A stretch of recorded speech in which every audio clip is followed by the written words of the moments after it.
Morning everyone, my name is Sergeant Ingleby. I'll be your facilitator for this next block of instruction. Today we're going to be going over effective listening and the leader. So we're going to go over our risk assessment, some safety considerations. Is anything that can cause slips, trips, or falls. If you're working from home, be mindful of any cords coming out of your computers and corners of your desks. Don't trip and get injured. In case of a fire, evacuate out either side of the building, get away from the fire, and contact your immediate leadership to let them know that you made it safe. In case of an active shooter, the key motto is run, hide, and fight. If you're at home and you have a desk gun, feel free to use that, but stay within the state law. And if you're at work, always run, hide, and fight. Some environmental considerations. It is the responsibility of every DA, civilian, and military member to protect the environment. So as always, recycle, recycle, recycle, please. So we're going to go into the PowerPoint now. So what is effective listening? Effective listening can be defined by these three types of listening, which is informative, critical, and empathetic.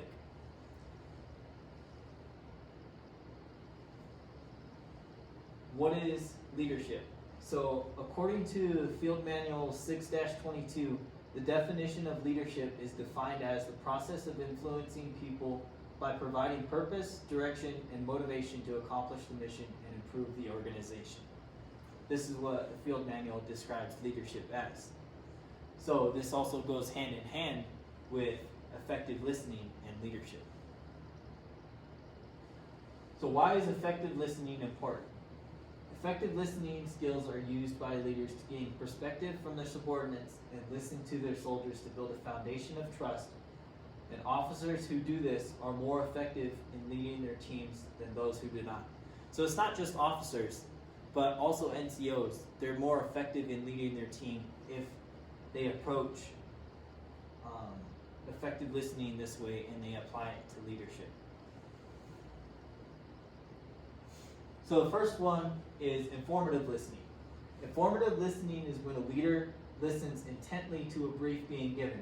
For example, a leader collects information during a mission brief.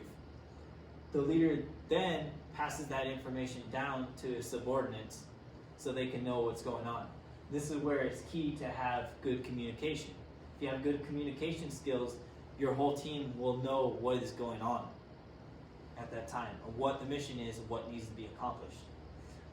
So being able to collect information and communicate that information with soldiers results in the overall mission success. So again, like I was saying, having good communication skills within your team ensures everybody knows what's going on, what needs to be accomplished, and results in the mission success. So our next type is critical listening. So leaders must be able to listen critically in order to evaluate a situation and make decisions. Having critical listening ability ensures that leaders are able to determine what actions need to take place to correct an issue. Also, leaders are also able to recommend rewards based off of evaluating soldiers and their performance. So this ties hand in hand into the part of the NCO Creed where it states, I will be fair and impartial when recommending both rewards and punishment.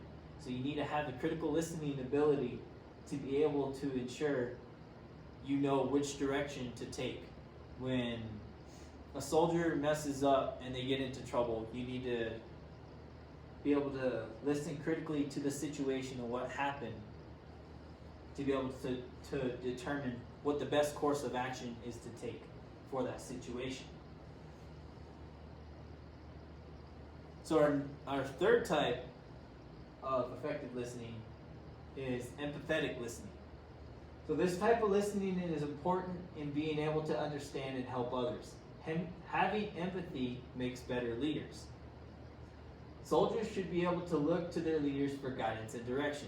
So if a soldier's not comfortable coming to you with their problems or anything that they're going through, then you need to work on being a better leader and listening effectively.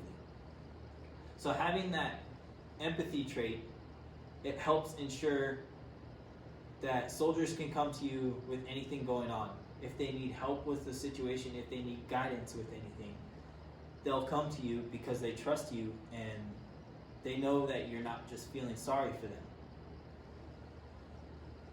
So empathy does not mean having sympathy, but instead actually understanding where the other person is coming from. Such as, a soldier is continuously late to formation. A good leader will pull the soldier aside and try to determine the reason why with effective listening. The leader can then empathize with the soldier based on the issue at hand. So the leader can employ these three types of listening and be able to determine the reason why that soldier is late to formation, why they're consistently late. Instead of being like a leader that will go in and they'll just scold them and try to give them corrective action and disciplinary action every time, instead of trying to figure out what is going on with the issue at hand. Yes, you can't forget that they still broke those rules, that you have to show up to formation. However, a good leader will still figure out the underlying issues that are at hand. So, in conclusion of this brief, there's many qualities that make up a good leader. There's many different approaches and many different ideas that people have of what a good leader is. However, the best kind of leader is when they can employ these three types of effective listening and figure out what is going on with their soldiers and determine the best action to take. When a leader is able to use these three different types of listening, they demonstrate their proficiency as an effective leader. Having the ability to communicate effectively with others and analyzing situations before making decisions and being able to empathize with others demonstrates good leading ability. So a leader must be able to communicate effectively with others. They must be able to critically think and analyze situations before going in headstrong and making decisions, to be able to figure out the best course of action. And then they must also be able to empathize with others. These all tie hand in hand together with good leading ability. And it also goes back to the NCO creed. I will always place the needs of my soldiers above my own. So these all tie hand in hand together.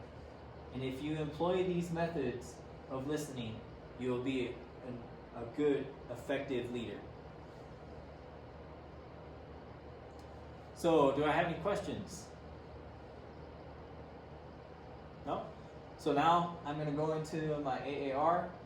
I need 3 sustains and 3 improves. I will take this information and give it to my leadership, and we'll determine the best course of action from here. Once again, my name is Sergeant Ingleby, and this was my informative brief on effective listening and the leader. Thank you.